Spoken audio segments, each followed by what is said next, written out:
as we slow those thoughts and as we quieten those thoughts down, we become aware of that intuition or that knowing, because the key thing to the knowing is it has no emotion. It's just a fact. It's a thought or perception that pops in with no fear, no excitement, none of that attached to it.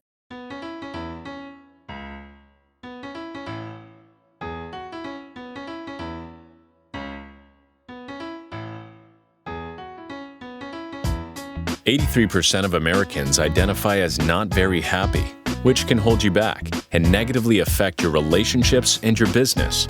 On this podcast, we discuss the proven steps to happiness so you can restore balance and rekindle your joy.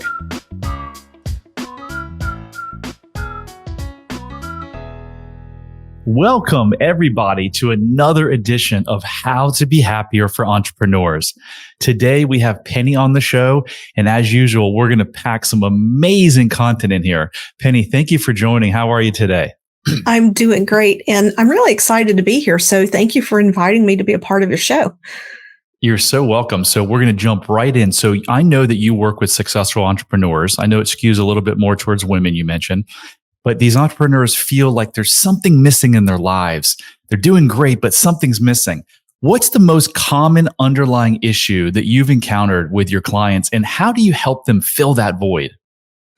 Yeah, it's a great question. And a lot of them describe it as a disconnect, that they know that there's something more, they're capable of something more. And at the heart of it, when we dive into our work together, I take people through an identity process. And somewhere along the way, they have subconsciously leaned more into what others have told them they should do in life, or how they should perceive the world, what's possible for them. And so they kind of thought to themselves, well, this is what I think. Like, think about someone who's younger, in their teens, maybe. This is a perfect example from a client a few years ago. She was an artist and she loved art. And her family was like, well, you can't make money at art. Why don't you take that art, channel it into architecture? And when she was in her early 30s, she absolutely burned out and almost had a mental breakdown from the pressure of running an architectural firm. And she ended up walking away. And what did she do? She became an artist and felt so much better. So there's this connect between what is our true heart's desire and what we've been conditioned, and we don't even realize we've been conditioned, would be more successful, more acceptable. So we fall into that pattern of disconnecting from what we really want and trusting ourselves. Wow, you said a lot there. What do you've been doing this for a long time and you've helped a lot of people. What do you generally find causes the lack of connection? They really just need to lean in and listen to their inner voice. They've disconnected from their intuition and their sense of who they are, so that they can achieve. And it can look like a lot of different things. I mean, we could go down a bunch of bunny holes here in response to this, but it's really not leaning into that intuition. It's not following that inner voice, or when they are aware of it, they discount it because they have beliefs that are otherwise that have been given to them. Yeah. So what, and you may find, I'm curious if you find this similar situation with your clients, is a lack of connection usually is because they've gone through something stressful in their life, usually as a child, where their brain did its job and it literally had to disconnect because the pain or the stress was so bad that it's like, hey, I'm going to protect you. I'm just going to disconnect. Do you find that in your clients as well? Once in a while, I will have a client who in the past had an issue with disassociation, but more often than not, they have these coping mechanisms in place where they're seeking to fill a void, as you say, related to that incident when they're younger, where they're needing that love, that affection, that attention that they're not getting. So they may become people pleasers. They may become high achievers. And in some instances, I remember so very vividly this one client, when he was a toddler and in his mother's arms, she got a phone call and she looked upset. And in that instant, he goes, "Oh my God, mom's not happy. What do I have to do to fix this?" And that was the foundations of his people pleasing tendencies. He didn't want to see that pain on her face because he loved her. And can a child ever please a parent? Oh gosh, no. Our happiness comes from the inside out. But when we're children, we're very egocentric. I mean, I learned that in nursing school. You go through human growth and development, and it's how everything relates to us. So his mother appearing to him to be happy and safe was directly tied to his sense of self and his safety, and were his needs going to be met. And I think at the end of the day, one of the most profound moments for me a few years ago when I started my own personal growth journey was this realization that happiness comes from the inside. There's no event. There's no amount of money. There's no trip you can take, no car you can own.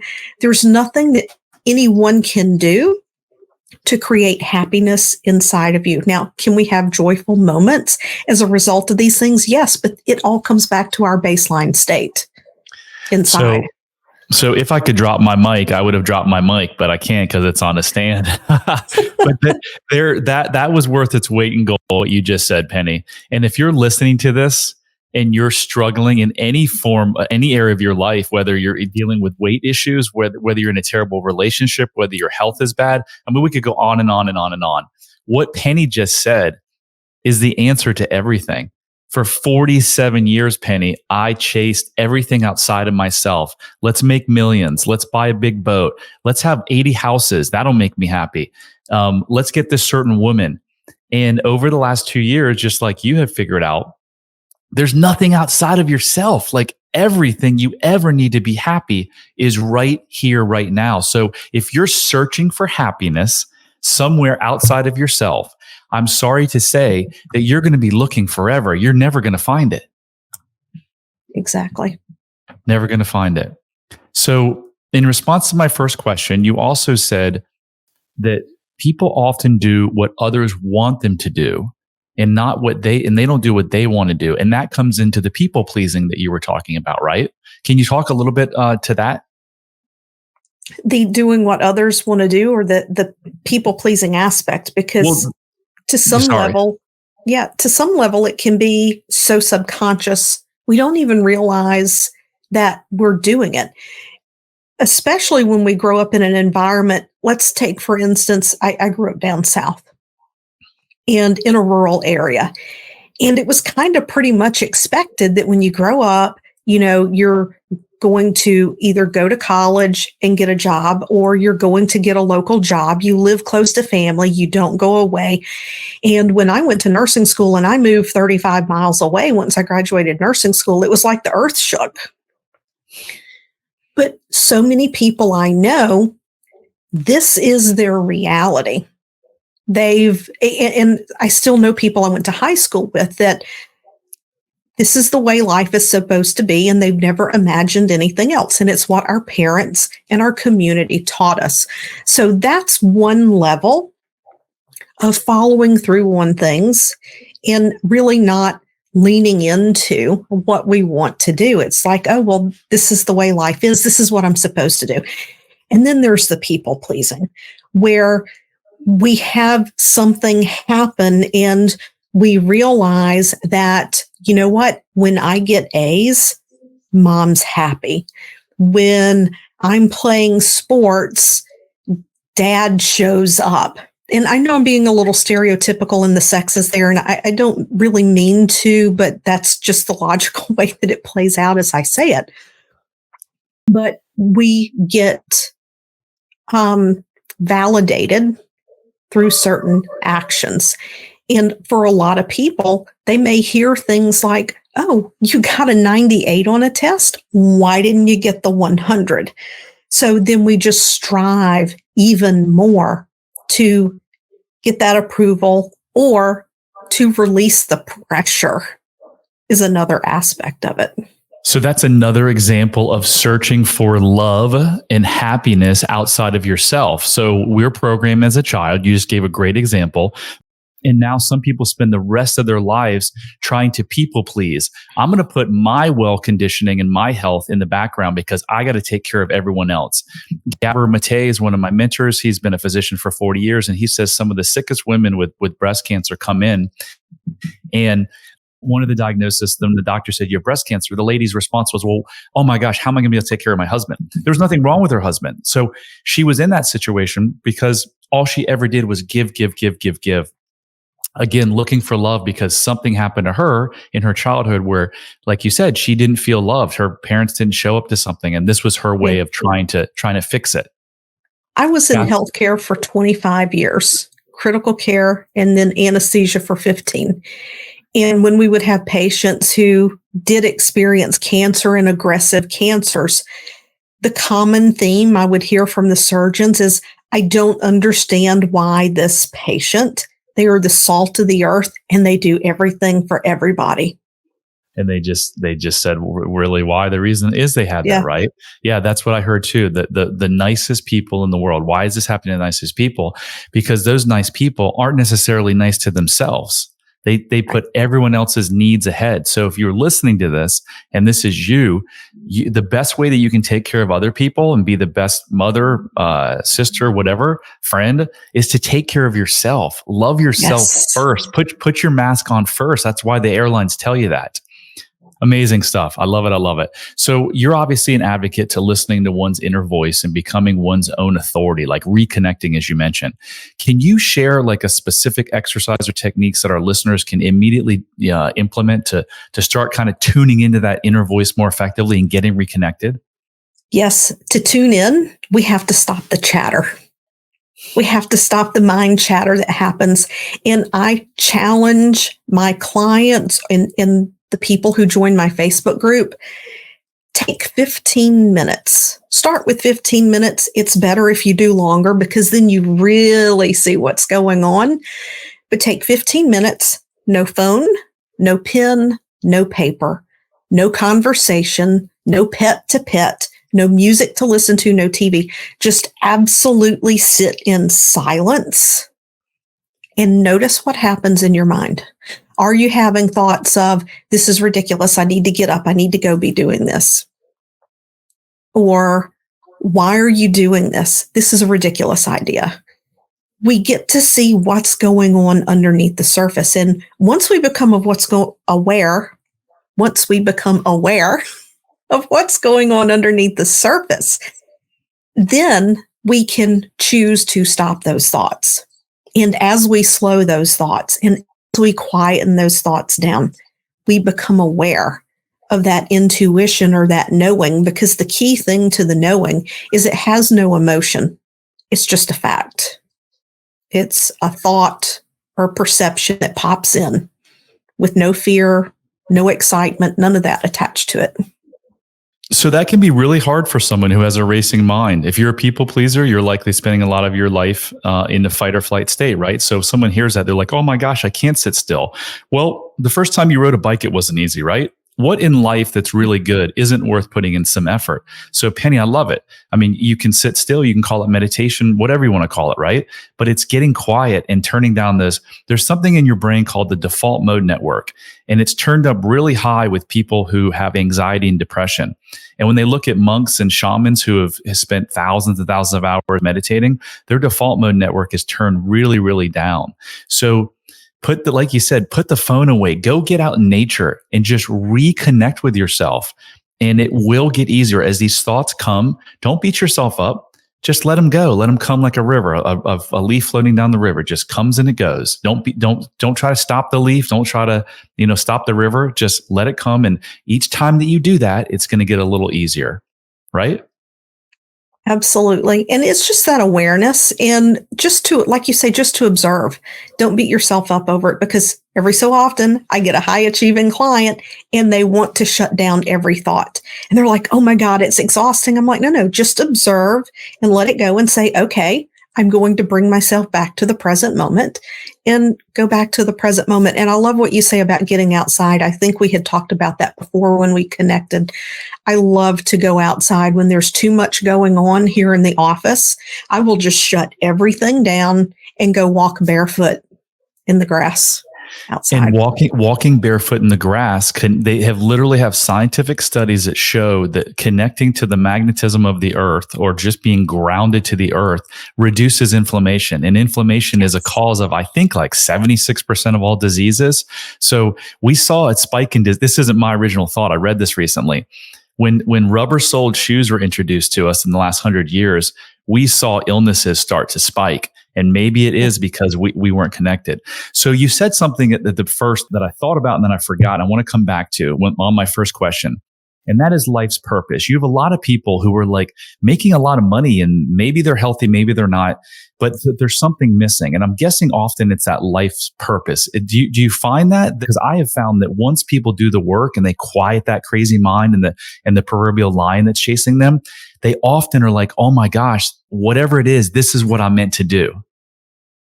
Most of the clients that I work with at this point, they've already discovered their dharma, is what I call it. They're already on that path. But when I first started this journey of working with people in this personal growth path and aspiring entrepreneurs, it was a common question.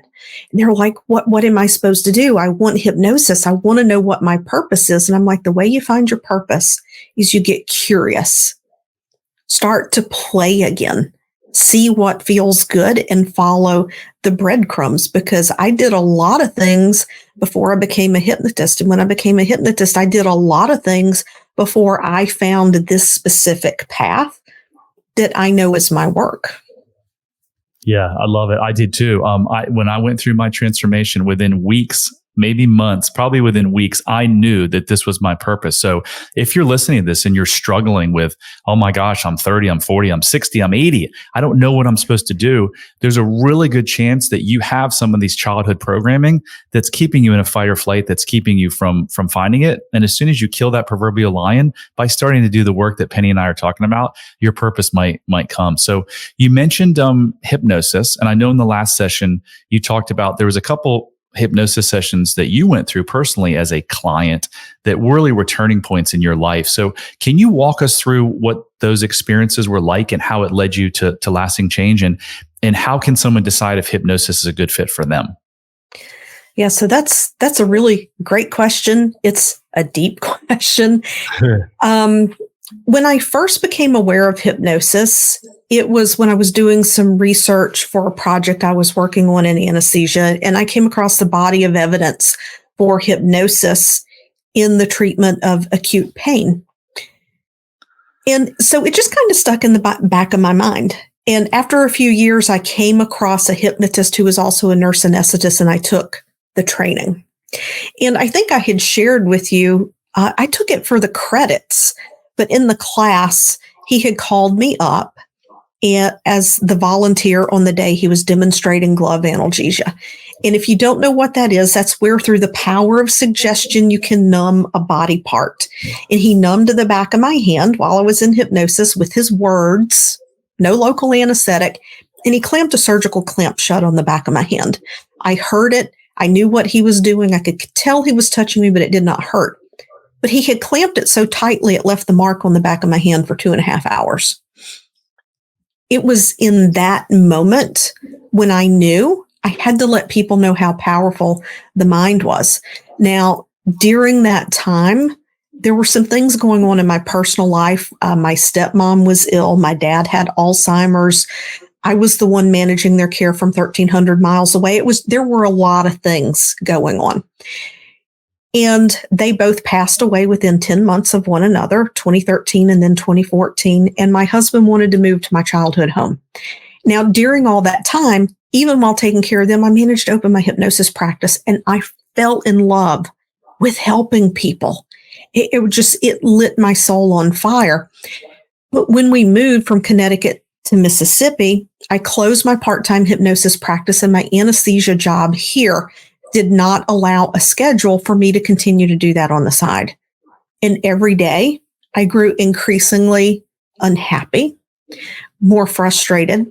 I had a lot of anger and grief that I really didn't deal with, because when your parents are ill and things happen that quickly, you have to stay focused. So I never grieved. So one day in the fall of 2017, I was just doing something that we normally do. And I had a phone call that I responded to, and there was a trigger on that phone call. And 4 years of anger and pain exploded out of me. Within 2.5 hours, I had to go to work that day. So I came home, I showered, got ready to go to work, and I kept telling myself, and I looking back, this was my coping mechanism, right? Busyness. I was addicted to busyness. This is how I know this so well. And I just kept telling myself, if I can get to the hospital and I can get in the OR where my attention is demanded by my patient, I'll be fine.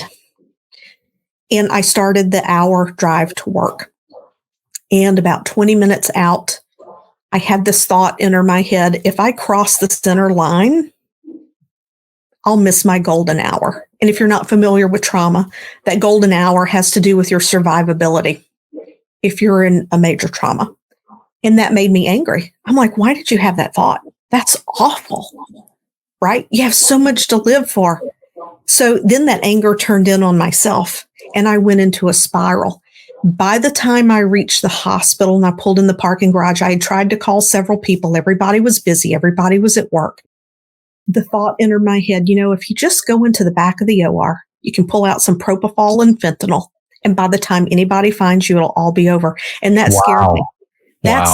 That scared me to death, because I wanted to live.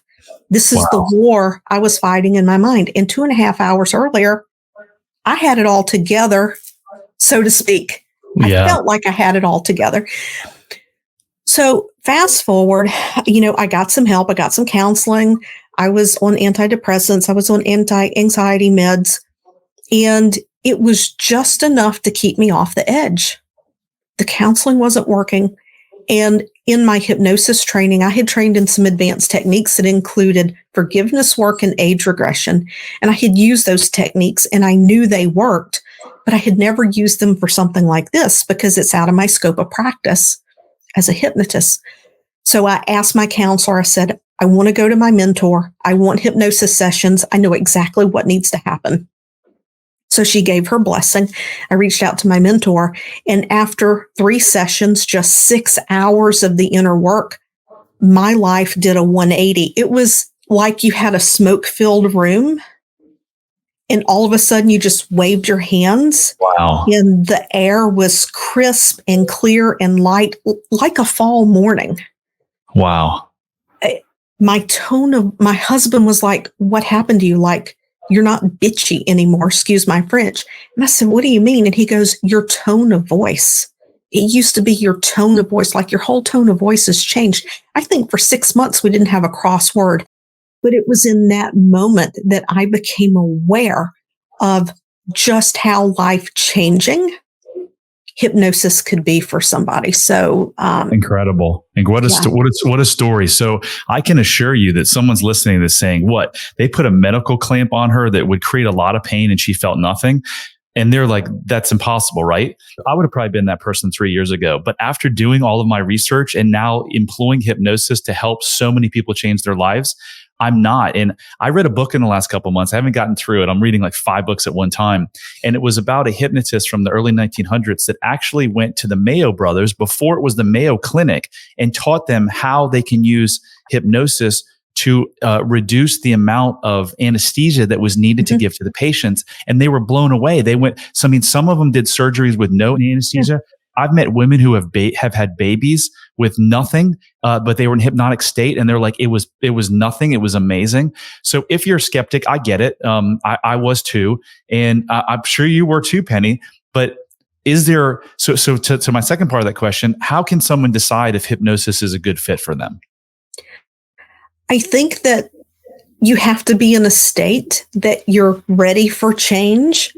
You don't want to try it but you're ready for change. That's the first piece. You've decided it's time to do something different. The second piece is if you're someone who really deals with patterns in your life, you keep seeing a repeating pattern, hypnosis is good for that because that's going to truly be subconscious when it's a pattern, because we have habits and we have patterns. And hypnosis is also great for breaking old habits and instilling new habits as well, right? And I think the key factor for everyone is to just have decided that you're ready for change, and hypnosis just speeds up that process for you. Love it. And look, you're suffering right now. You don't have to suffer. Listen to what Penny just said. She was literally had the thought about driving over the center lane into oncoming traffic. And then she went to, the thought of taking overdose at the hospital where she worked. So that's about as bad as it can get. And now, Penny, are you on antidepressants and anti-anxiety drugs now?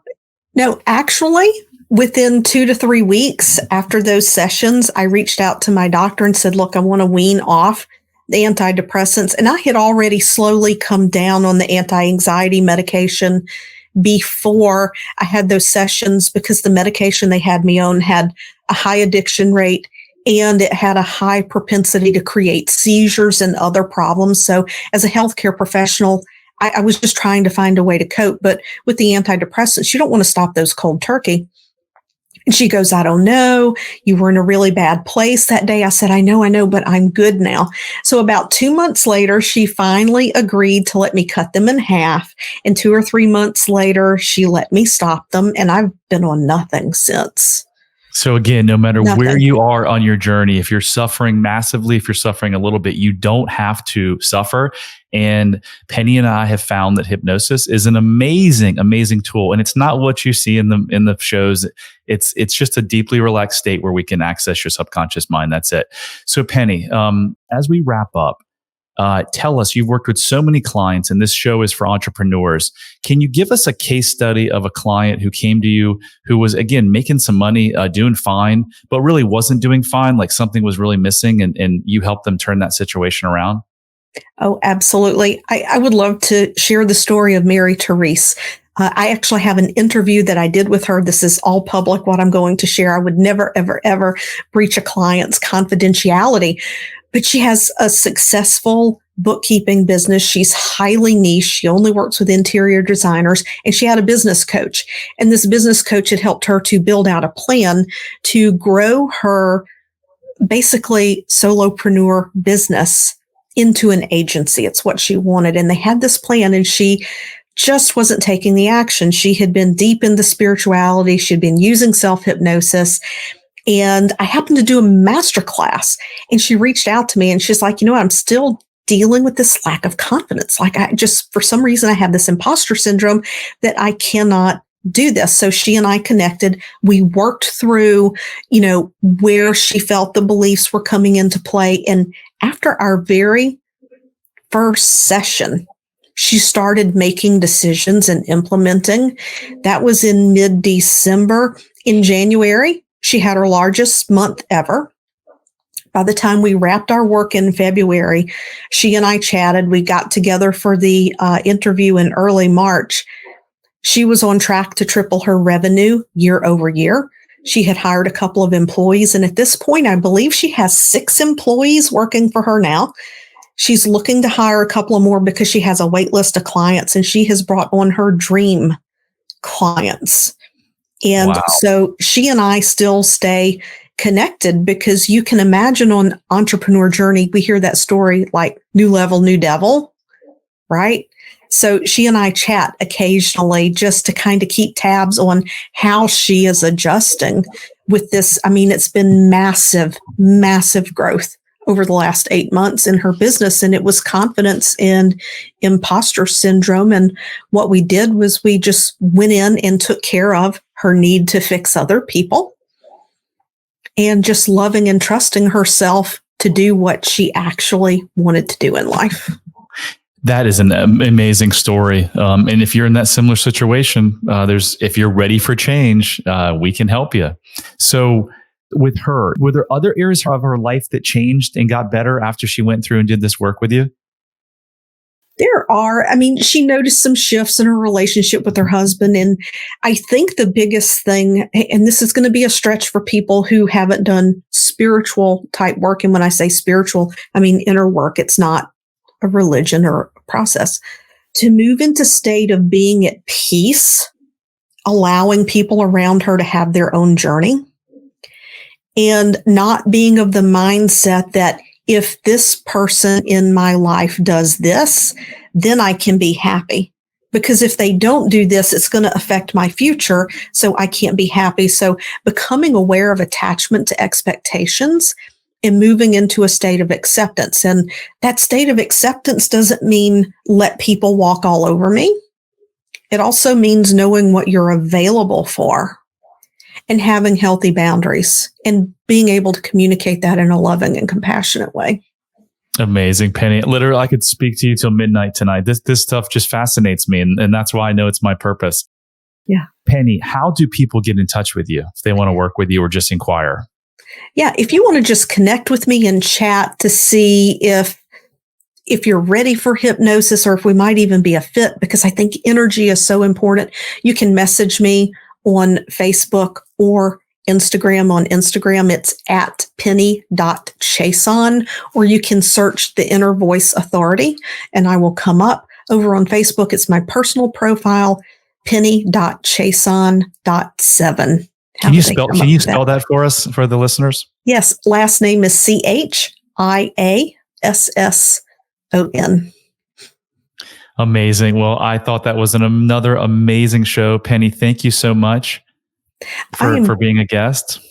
Thank you for having me, because like you, I could talk about this stuff till midnight. And this is super important information that other entrepreneurs would love to hear. So if you like the show, please go ahead and share it, rate it, review it, anything you can do to spread this word. Our goal is just to make this world a happier place. So thanks again. And that concludes another episode of How to Be Happier for Entrepreneurs. Thanks, Brad. Hit subscribe if you don't want to miss out on more life-changing content. And if you're struggling, you don't have to. Go to bradchandler.com/contact. There, you can join the Facebook community of like-minded entrepreneurs, and you'll see a button to schedule your freedom and happiness call. See you on the next episode.